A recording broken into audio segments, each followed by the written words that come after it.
高考放榜嘅時間又快到啦，好多學生都會考慮去海外升學，因為相對於本地升學，雖然要使多好多錢，但你增加咗好多寶貴嘅人生經驗，更重要係讀完書可以留喺當地發展，甚至拎埋移民身份，咁成件事就唔係淨係讀書咁簡單。所以選擇海外升學，唔好只考慮間學校同專業好唔好，學費貴唔貴，仲有好多其他嘢要比較㗎。今集我哋 Wellsky 同你深入比較5個最熱門嘅升學國家：美國、英國、澳洲、加拿大、新加坡，學費、生活費、移民政策、搵工前景、畢業人工大比拼，等你睇清楚邊個國家性價比最高， ROI 最好。準備去海外升學嘅你，千祈要睇到最後。講到美國，可以話係教育資源最豐富嘅地方，全球 Top 50大學入邊有超過一半都係嚟自美國。要入頂級名校，畢業之後大公司發展或者創業，高人工，搞科研，美國都係不二之選。特別係讀 STEM 創業、AI、工程、科研等等，美國都係首選。MIT 畢業生平均起薪超過美金12萬一年，相當於係港幣90萬或以上，吸引力十足。不過講到移民就複雜啲，學生畢業後可以申請 F1 OPT， 而讀 STEM 嘅學生更可以留低3年工作，但要長期留低就要靠公司幫你申請擔保轉綠卡，加上美國政策唔穩定，變動多。TVB 新聞早前報道，有香港學生簽證被取消。我哋 Wellsky 創辦人 Ken 接受訪問指出，實際影響極少，美國依然係追求頂尖學府同科技創業嘅首選。有喺美國留學嘅香港學生話，有多個同學被取消學生簽證都冇被告知原因。有本港升學顧問話，美國並唔係港人首選嘅留學地點。特朗普政府咧係想直 convey 一個訊息，就係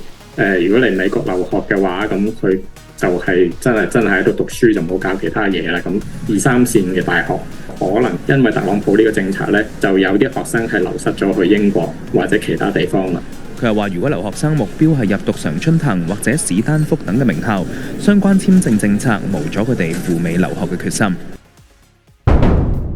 英國長期係香港人熱門升學目的地之一，世界頂尖大學嘅集中地，學制又短，大學3年，碩士1年，慳時間成本。不過揾工就未必咁理想。近年英國失業率偏高，尤其非專業學科揾工難，金融、醫護、STEM 就相對比較容易揾啲，平均畢業年薪大約35000英鎊，約35萬港幣，高過香港起薪，但之後人工增長慢。移民方面，如果你有 BNO 可以用5+1計劃攞 PR， 如果冇 BNO 要靠畢業生簽證，之後 Skill 或者 Global Talent Visa 再申請永居。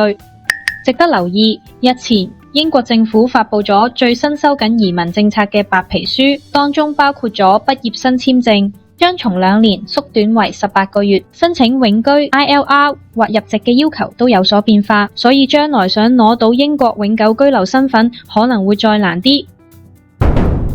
澳洲對香港學生嚟講，最大優勢係有明確而且穩定嘅讀書移民通道。經 Hong Kong Stream 只需要讀完2年課程，即可申請450畢業生工作簽證，然後再居住滿3至4年就可以申請 PR， 唔需要經計分制度或者有僱主擔保就可以直接申請 PR。呢個係目前唯一俾到香港人可以透過讀書拎到永居身份嘅選擇。熱門行業如 IT、建築、醫護、工程，畢業生起薪普遍有澳紙7至8萬，約35到40萬港紙。相比英國同埋加拿大，澳洲係揾工同埋人工方面都比較有優勢。要留意，澳洲政府亦公布咗學生簽證費，即將由澳紙1500蚊加到2000蚊，而且澳洲亦都決定大幅削減留學生人數，所以要去澳洲留學嘅同學要及早準備啦。加拿大都係香港人升學熱門地，原本亦有救生艇計劃透過 Stream A 讀完書就可以申請 PR， 但呢一條路線會喺2026年8月截止，即係而家仲未讀書嘅朋友，好大機會趕唔切。而且加拿大亦係大幅削減緊移民同外國學生數目，申請 PR 時間越拖越長。冇咗救生艇，畢業後點留喺加拿大拎 PR 呢？加拿大嘅畢業生可以申請 PGWP 畢業生工作簽證，累積足夠嘅工作經驗，可透過技術移民或者省提名或者其他途徑申請 PR。加拿大生活指數低過美國同英國，尤其係非熱門城市，生活費會更加平，房租可能港幣6000蚊至8000蚊一個月都得。IT、金融、工程畢業生起薪大約加至6萬至8萬，即係港紙33萬至45萬左右，但文科類就會相對較低啲，揾工都冇咁容易。